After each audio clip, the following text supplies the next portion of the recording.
આપના તરફથી કોઈ સૂચના અધિકારીઓને આપેલી? મેં ખાસ કરીને જે એફસીઆઈના ગોડાઉનો છે એની જવાબદારી એફસીઆઈ વાળા જોતા હોય છે, અને ક્યાંક જે અમારા નિગમના ગોડાઉનો છે એ ગોડાઉનમાં જે પ્રમાણે જથ્થો જોઈએ એ પ્રમાણે અમને નિગમના ગોડાઉનમાં અમે જથ્થો સ્ટોર કરેલો છે.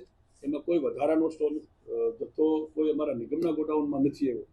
ત્યાંથી તાત્કાલિક જે પ્રમાણે આવે એ પ્રમાણે એની નીચે ડીઆરડી એટલે ડીએસડી જે ખાસ કરીને ટ્રાન્સપોર્ટરો મારફતે અમારા દુકાન ઓર્ડરો સુધી પહોંચે એ રીતની વ્યવસ્થા કરી છે.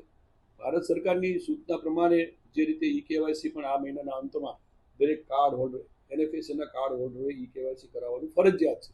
અને મારી વિનંતી પણ છે કે જે હજી પરિવારોએ ઈ કેવાયસી ન કર્યું હોય તો ઈ કેવાયસી કરી લે.